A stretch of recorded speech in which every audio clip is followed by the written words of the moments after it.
Hello and welcome to the Golf Digest Middle East preview of the 2015 DP World Tour Championship here at Jumeirah Golf Estates. I'm standing on the tee box of the par 4 16th hole, this final closing stretch of holes where so much drama has unfolded over the years. The top 60 players on the European Tour are all heading to the Jumeirah Golf Estates this week for a final showdown to culminate the 2015 European Tour season. We're going to go ahead and take a look at some of the challenges they're going to be facing as they come down the stretch on Sunday afternoon. I'm going to be joined by the European Tour Performance Institute Director of Instruction, Mark Gregson-Walters. We'll head out onto the course, we'll take a look at some of these fantastic closing holes and hopefully give you a little bit of an insight into the 2015 DP World Tour Championship.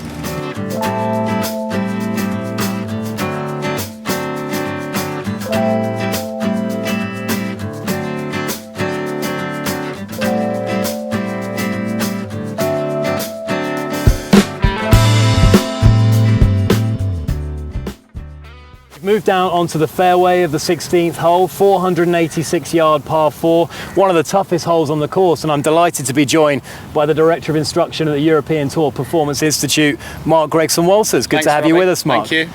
Now, we've seen over the years on the Earth course that big hitters have enjoyed a big advantage. Henrik Stenson last year, we know that he's a long hitter, Rory McIlroy, Alvaro Quiros, and there's a reason, Mark, isn't there, where guys that can carry the ball 300 yards through the air do enjoy that advantage, and the 16th is a good example of that, isn't it? Absolutely. If you can clear this middle bunker, you've got an easy shot in. If you're any shorter, you've got to contend with this bunker, and you've only got 17 yards on the left and 20 yards on the right to funnel it through.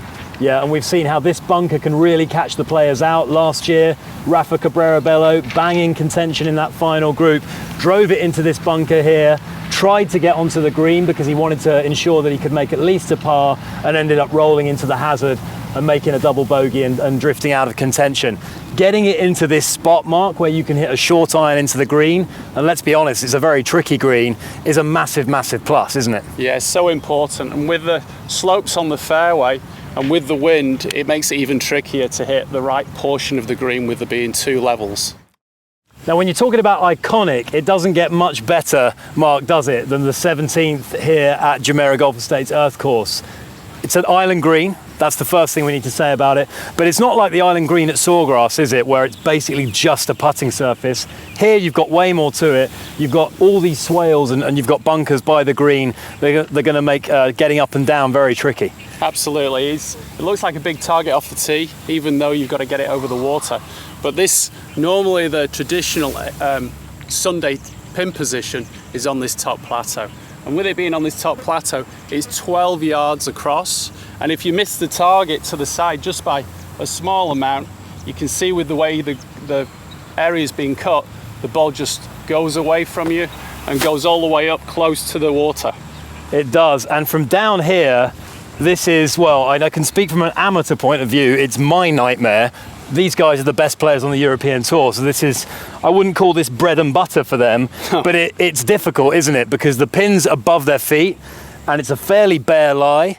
Now, what would be your approach, or what do you think the players are going to do in this situation to maximise their chance of getting up and down? Bump it into the slope or play a floater? It's over a 6-foot rise, over, 10 yards? 8 yards, so it's a really tricky shot. It's a good lie, so maybe some of the players will play a lob wedge because they're just so good with the lob wedge, or they might want to bump it into the slope and let it climb over the hill, or they might even use a 3-wood and play like a putting stroke to get it up there and crawl onto the front of the green. Yeah, we saw last year Henrik Stenson hit one of the shots of the year on the European Tour here. Really, when the pressure was on, he hit something like a 6-iron into about 5 feet, made the decisive birdie and had a relative cushion going up the last.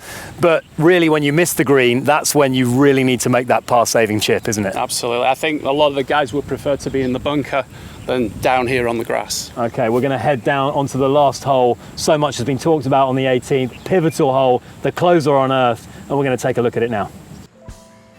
Well, thanks very much to Mark Gregson-Walters from the European Tour Performance Institute for giving us some insight onto those 16th and 17th holes and how the players are going to approach those ones. It's now time to look at the closer, the 18th here at Jumeirah Golf Estates Earth Course.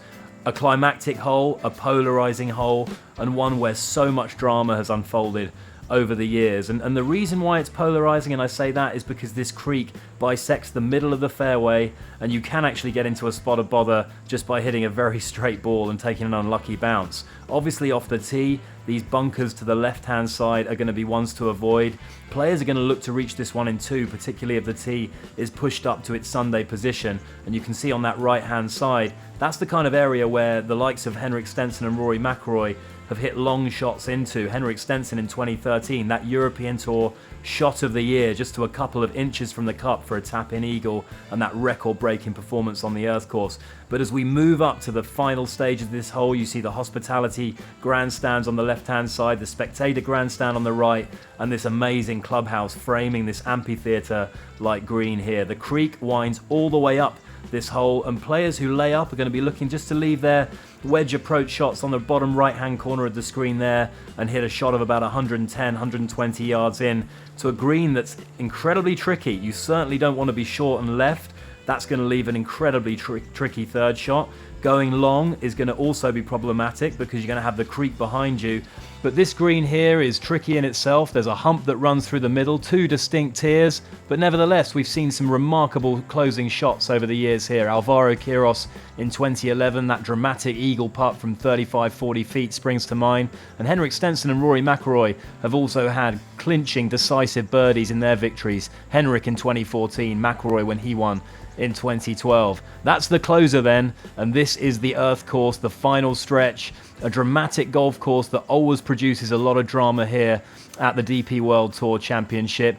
Golf Digest Middle East will of course keep you up to date with all the events as they unfold on the golf course. We hope you get a chance to make it down here throughout the week and enjoy some of the best players on the European Tour. It's a cracking event and you simply can't miss it.